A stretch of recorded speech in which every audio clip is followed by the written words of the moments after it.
એને શું કામ દર્શન કરવું છે મારું? ત્યારે કુંતી મહારાણી કહે છે અપુનર્ભવ દર્શનમ, કે છે કૃષ્ણ સંસારમાં જે તમારું દર્શન કરે ને એને પછી ભવરોગનું દર્શન કરવું પડતું નથી, એના જન્મ મરણ સમાપ્ત થઈ જાય છે. એટલે પ્રભુ તમારું દર્શન રોજ થવું જોઈએ, આ જરૂરી છે. થોડી આજુબાજુમાં ક્યાંક મંદિરો હોય ને તો ત્યાં જવામાં આળસ ન કરવી જોઈએ, કારણ કે મંદિરમાં બિરાજમાન જે સાક્ષાત ભગવાન જે છે અહીંયા એટલે જ ઊભા છે કે આપણે દર્શન કરીએ, કારણ કે સાક્ષાત જોવાની તો આપણી ઇન્દ્રિયોમાં ક્ષમતા નથી. એટલે ભગવાને કૃપા કરી અને અર્ચા વિગ્રહના રૂપમાં પ્રગટ પોતાને કર્યા છે. આ મૂર્તિ જે છે ને, કોઈ કે આમાં લાકડું છે, પથ્થર છે, ધાતુ છે, એ મૂર્તિમાં લાકડું નથી, ન્યા પથ્થર નથી, એમાં ધાતુ નથી, એ આપણા મગજમાં છે. કેમ દર્શન કેમ કરવું ભગવાનનું એ આપણને ખબર નથી. આપણે જેમ જોયું કે માર્બલની મૂર્તિ છે, બુદ્ધિમાં જડતા છે ને એટલે એ પથ્થર દેખાય છે. પણ આ બુદ્ધિમાં જો પ્રેમ આવે ને તો એ પથ્થરમાં પણ ઈશ્વર દેખાય.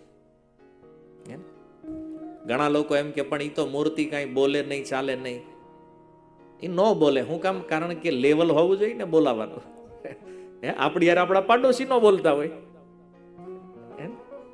તમારે ભગવાન બોલે. બાકી આવો તમે વૃંદાવનના જે સપ્ત દેવાલયો છે, જે 7 વિગ્રહ જે છે ને, આજથી 500 વર્ષ પહેલા હાલતા ચાલતા હતા. કોઈ એમ કે મૂર્તિ હાલે, મારા વૃંદાવનમાં તો મૂર્તિ હોય હાલે. જો બાકે બિહારી ક્યારેક ગયા છો અહીંથી, ત્યાં તમે દર્શન કરવા જાઓ ને તો ઘડીએ ઘડીએ પડદો બંધ કરી દે. આની પાછળનું કારણ શું છે જાણો છો? એકવાર એક ભક્ત આવ્યા વૃંદાવનમાં અને દર્શન કરતા કરતા ને ભાવ થઈ ગયો ભગવાનને મારી હારે લઈ જવા છે, અને ભાવથી પ્રાર્થના કરી. હજારો લોકોને જોતા જોતા બાંકે બિહારી પોતાના સિંહાસનથી ઉતરીને માંડ્યા હાલવા. હમણાં થોડા વર્ષો પહેલાની આ ઘટના છે. પછી તો પૂજારીઓ આવ્યા બધા ભગવાનને કે પ્રભુ તમે વૈયા જાઓ તો અમારું શું થાય? પછી માંડ માંડ મનાવીને ભગવાનને સ્થાપિત કર્યા, પછી નક્કી કર્યું ધ્યાનથી દર્શન કોઈને કરવા જ નથી દેવા. આમાં નક્કી નહીં કોની વાહે હાલતા થાય ભાઈ, કોનો ભાવ કેવો છે. આ તો ભાવના ભૂખ્યા છે ભગવાન. ભાવગ્રહી જનાર્દન, કોઈ ભાવથી દર્શન કરવા આવે તો ભગવાન તો હાલતા થઈ જાય ની વાહે. સનાતન ગોસ્વામી, ભગવાન રાધા મદન મોહન એની સામે બાળકના રૂપમાં રહેતા, હાલતા ચાલતા વગેરે. જેમ હું તમે વાત કરીએ છીએ ને એમ ભગવાન આરે વાત કરે છે. સનાતન ગોસ્વામીએ પ્રાગટ્ય કરાવ્યું છે રાધા મદન મોહનજીનું વૃંદાવનમાં, હાલતા ચાલતા ભગવાન. રૂપ ગોસ્વામીએ પ્રાગટ્ય કરાવ્યું છે રાધા ગોવિંદ દેવ, જ્યાં જયપુરમાં છે. રૂપ ગોસ્વામી જયારે મંદિરમાં રહેતા ને ત્યારે ભગવાન એની હારે વાત કરતા, લાઈવ મૂર્તિ બોલે. આ વૃંદાવનનું ઐશ્વર્ય છે. અને ચૈતન્ય મહાપ્રભુનો તો સિદ્ધાંત છે કે વૈષ્ણવો જે છે ને એ મૂર્તિમાં ધાતુ નથી જોતા, શું જોવે છે? ભગવાન. એને જગન્નાથપુરીની અંદર જ્યારે પહેલી વાર મહાપ્રભુ જગન્નાથજીનું દર્શન કરે, કે છે પ્રતિમા નાહી તુમી સાક્ષાત બ્રજેન્દ્ર નંદન. પ્રભુ તમે મૂર્તિ નથી, તમે લાકડું નથી, તમે સાક્ષાત નંદ મહારાજના પુત્ર છો. આ ભાવ છે. અને ભગવાન ભાવગ્રહી છે.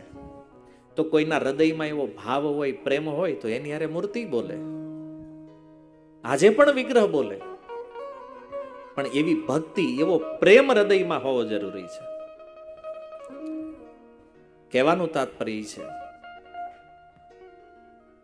કે ભગવાનનું જયારે આ રીતે કોઈ દર્શન કરે ને મંદિરમાં જઈને, તમે આમ મંદિરમાં જાઓ અને જોવો તો ભગવાનનું દર્શન ચરણથી પ્રારંભ થાય.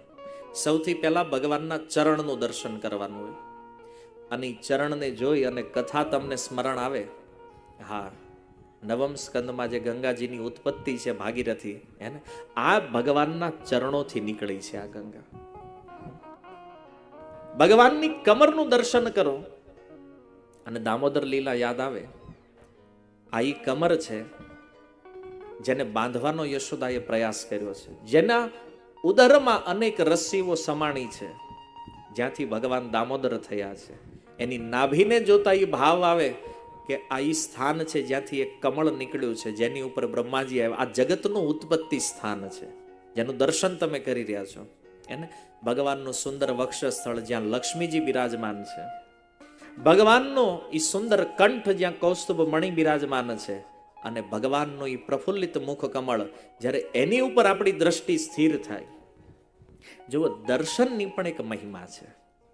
ભગવાનનું આ રીતે જ્યારે કોઈ દર્શન કરે ને, ચરણથી પછી ઘૂંટણ, કમર, નાભી, વક્ષસ્થળ, હસ્તકમળ, કંઠ અને મુખ કમળ, જે ભગવાનના અંગો ઉપર જેટલું જેટલું તમારું મન સ્થિર રહે ને, એટલું મન કામના વાસનાઓથી મુક્ત થઈ જાય, મન શુદ્ધ થઈ જાય. આ ભગવાનના દર્શનની વિધિ છે. મંદિરોમાં તો આપણે જઈએ છીએ, બસ આમ હાથ જોડીને આમ નીકળ્યા, ક્યાં ખબર જ નથી. અને આ તો મનમાં તે ચિંતન પાછું બીજું કંઈક હાલતું હોય. હા, મેં ભગવાન હોય, હા મેં આપણે હોય, અને ધ્યાન. ચપ્પલ હજી નવા લીધા છે હમણાં. આ બૂટ મોંઘા છે, કંઈક ઉપડી ન જાય અહીંથી, એને કે જલ્દી બહાર નીકળું, નકર વળી કોક લઈ જાય. આ દર્શન નથી. કુંતી મહારાણી શીખવે છે ભગવાનનું દર્શન કેવી રીતે કરવું જોઈએ. નમઃ પંકજનાભાય નમઃ પંકજમાલિને. ભગવાનની નાભીને પ્રણામ કરે છે, ભગવાનની માળાને પ્રણામ કરે છે, પછી ભગવાનના ચરણમાં આવે. કારણ કે કૃષ્ણ રથ ઉપર ઊભા છે, કુંતી મહારાણી નીચે છે, તો કૃષ્ણ સામે જોઈને તો પહેલા નાભી દેખાણી ભગવાન. એ નાભીને પ્રણામ કરે છે. નમો પંકજનાભાય. અદ્ભુત દર્શન છે. તો ભગવાનની જે મૂર્તિઓ છે ને મંદિરની અંદર, એનું દર્શન કરવાથી ચિત્ત શુદ્ધ થાય. જેટલો સમય આપણું મન ભગવાનના વિગ્રહમાં, ભગવાનના એ અંગો ઉપર સ્થિર રહે છે, એટલો સમય ભગવાનની સામે ઊભા રહેવું જોઈએ. આ ભક્તિ છે, આ દર્શન છે. પણ શું કરીએ ભાઈ, કળિયુગમાં સનાતન ધર્મની એવી હાનિ થઈ છે, આપણને કાંઈ જ ખબર નથી ભગવાનને દંડવત કેમ કરવા, ભગવાનને પ્રણામ કેમ કરવા, ભગવાનનું દર્શન કેમ કરવું, ભગવાનનું અર્ચન કેમ કરવું, કાંઈ જ ખબર નથી. બસ આ આપણું પતન છે. સામાન્ય નિયમો છે, આપણને જાણકારી નથી. હું તમને પૂછું, ઘણી આમાં તમે લોકો સવારે દીવાબત્તી કોણ કોણ કરો છો? બધા કરતા જશો લગભગ. હવે કળિયુગ છે, કંઈ કહેવાય નહીં, એટલે મારે પૂછવું પડ્યું ભાઈ કોણ કોણ કરો છે. પણ અહીંયા તો જો કે આ મોટા ભાગે બધા વડીલો દેખાય છે, એટલે એ તો કરતા જ હશે. હવે મને ઈ કયો કે તમે દીવો ફેરવો છો ભગવાનને, કેટલી વાર ઘુમાવો છો? દીવો કરો છો, આમ રાઉન્ડ લગાવો છો, કેટલી વાર? મજા આવે એટલી વાર. આરતી પતે ત્યાં સુધી. મતલબ આપણને ખબર નથી આનો નિયમ શું છે શાસ્ત્રમાં. અગરબત્તી ઘુમાવો છો કેટલી વાર? ખબર નથી. પહેલા એ નથી ખબર કે આરતી પ્લેટમાં કેટલી વસ્તુ હોવી જોઈએ, અર્ચનમાં કઈ કઈ વસ્તુ હોવી જોઈએ, નથી ખબર. આપણે તો બેમાં જ હાલવી છીએ, અગરબત્તી ને દીવો. જળ હોય, પુષ્પ હોય, વસ્ત્ર હોય, મોરપંખ, ચામર, ટોટલ 7 વસ્તુઓ હોય આરતી પ્લેટની અંદર. અને જ્યારે ભગવાનનું અર્ચન કરો ને, તો સૌથી પહેલા અગરબત્તી કરો. એનો ક્રમ છે, પહેલા શું આવે? પહેલા અગરબત્તી આવે. અગરબત્તી ચરણમાં 4 વાર. માનો ભગવાન રાધા કૃષ્ણ છે, તો કૃષ્ણના ચરણમાં 4 વાર, નાભીમાં 2 વાર, મુખ ઉપર 3 વાર અને આખામાં 7 વાર. પછી રાધા રાણી છે બાજુમાં, ચરણમાં 4 વાર, નાભીમાં 2 વાર, મુખ ઉપર 3 વાર અને આખું 7 વાર. સર્વાંગમાં 7 થી વધારે થાય તો વાંધો નહીં, મિનિમમ 7 વાર હોવું જોઈએ. પછી જળ, જળ જે છે એ આખું, એ બધાના 7 વાર રાઉન્ડ હોય. જળ 7 વાર, જળ પછી વસ્ત્ર, વસ્ત્ર 7 વાર, સર્વાંગ. એની પછી પુષ્પ, ફૂલ 7 વાર, પછી ચામર અને મોરપંખ સમય અનુસાર. આ વિધિ છે. આ છે પંચરાત્ર અર્ચન વિધિ. તો શાસ્ત્રમાં નિયમ બધું અઠે ગઠે નથી. હવે જમવામાં હાલે જ હાકે રાખો, સામાન્ય નિયમ છે, આપણે નથી જાણતા. અચ્છા, આ વસ્તુઓ શા માટે ઓફરિંગ કરીએ છીએ ભગવાનને? જ્યારે આપણે ધૂપ આપીએ છીએ ને, એનો અર્થ નાસિકા, એનું પ્રતીક, એક ઇન્દ્રિયનું પ્રતીક છે ધૂપ. આંખ જેનો વિષય છે તેજ, દીવો જે ભગવાનને દેખાડો છો ને, તો આપણી સમસ્ત ઇન્દ્રિયો દ્વાને ભગવાનમાં સમર્પિત કરી અને ભગવાનનું અર્ચન કરવાનો જે ભાવ છે, ઇન્દ્રિયોને શુદ્ધ કરવાના હેતુથી આરતી કરવામાં આવે છે ભગવાનની. આ સનાતન ધર્મમાં આ બધી વિધિઓ છે. હવે આપણે હિન્દુઓ ખાલી નામ પૂરતા રહ્યા છીએ. ગર્વ છે કહો અમે હિન્દુ હે. શેની ઉપર ગર્વ છે કયો આપણને? હાલો, નથી ગીતાના વિષયમાં કઈ ખબર, નથી ભાગવતના વિષયમાં કઈ ખબર, શાસ્ત્રના વિષયમાં કઈ, બસ ખાલી નારા લગાડવામાં આગળ ગર્વ છે કહો અમે હિન્દુ હે. કોઈને પૂછો તિલક શું કામ કરો? નથી તિલકની મહિમા ખબર. શિખા રાખવાની, આમાં કેટલા હિન્દુઓ છે જેને શિખા છે? અહીંયા નથી. પછી પુરાણોની અંદર વાંચો શું લખ્યું? 7 પેઢી સુધી કોઈ શિખા, જનોઈ, તિલક અને તુલસીનો ત્યાગ કરે, 8મા પેઢીએથી એ પરિવાર ચાંડાળ બને છે. હજી આપણે 3 પેઢી જ ગઈ છે, પાછું વળવું યુટર્ન લેવાનો ચાન્સ છે હજી. હિન્દુત્વની નિશાની નથી ખાલી શિખા, એનું તો એક બહુ મહત્વ છે. શિખા ઉપર એક ગ્રંથ છે આખો. શિખા શા માટે જરૂરી છે? શિખા હોવી જોઈએ, શિખામાં ગાંઠ હોવી જોઈએ.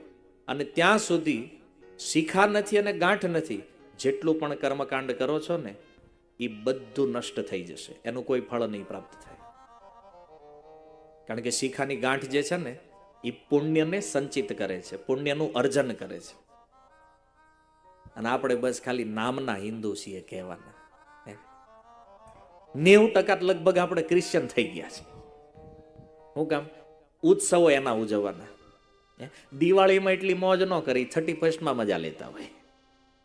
તમે જુઓ, પહેરવેશ એના, આ પેન્ટ શર્ટ ક્યાંથી આવ્યું? ઈ એનું ખાનપાન, રોટલા રોટલી ગયું, પીઝા પાસ્તા ચાલુ થયું છે ને. તો જો હરેક વસ્તુમાં આપણે પશ્ચિમના દેશોને ફોલો કરતા થઈ ગયા છીએ, ક્રિશ્ચિયનોને. ત્યાં સુધી કે લગ્નમાં પણ, જો લગ્નનો માહોલ છે, સિઝન લગ્નની હાલે છે, તમે વિચારો કે વૈદિક મંત્રનું ઉચ્ચારણ સૂર્યાસ્ત પછી ક્યારેય થઈ ન શકે, આ નિયમ છે. આજે લોકો રાતે વિવાહ કરે છે, રાતના સમયે. આ વિવાહ જે છે ને એક સૌથી મોટું નાટક છે, ટોટલ શાસ્ત્ર વિરુદ્ધ.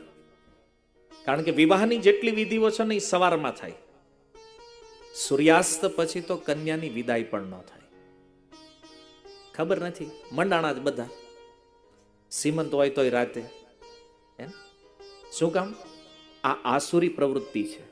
આમ ભલે બધું દેખાતું હોય, બહુ હારા હારા ફાર્મ રાખો છો, બહુ હારા ડેકોરેશન કરો છો, પણ તમે વેદ મર્યાદાનું ઉલ્લંઘન કરી રહ્યા છો. સંસ્કારોમાંથી કુસંસ્કાર બાજુ જઈ રહ્યા છો. તોય પાછા લખે હા ગર્વ સે કહો હમ હિન્દુ હે. ફાલતુ, 5 પૈસાની બુદ્ધિ નથી અને તો એ પાછા જ્ઞાન દેતા હોય. બ્રહ્મ જ્ઞાની પાછા ઘરે ઘરે. હા, એને કઈ કહો ભાઈ ગીતા વાંચો ને, અમને ખબર જ છે બધી. આ કથા બેઠી છે તો આવો ને. કોઈ કહેતું છે કે આ ભાઈ આ ગોરાસોમાં કથા છે, હાલો ને. આપણને ખબર જ છે બધી. હા, ખબર છે એટલે જ બીડીના ઠૂઠા ફૂકે જ બેઠો બેઠો. ખબર છે એટલે જ તમાકુ છૂટતી નથી. વિચાર કરો, એક નાની એવી તમાકુની ફોતરી તમને ઘરેથી ઊભા કરીને ઠેઠ ગલ્લા સુધી લઈ જાય, ત્યાંથી વળી પાછા ઘરે મૂકી જાય.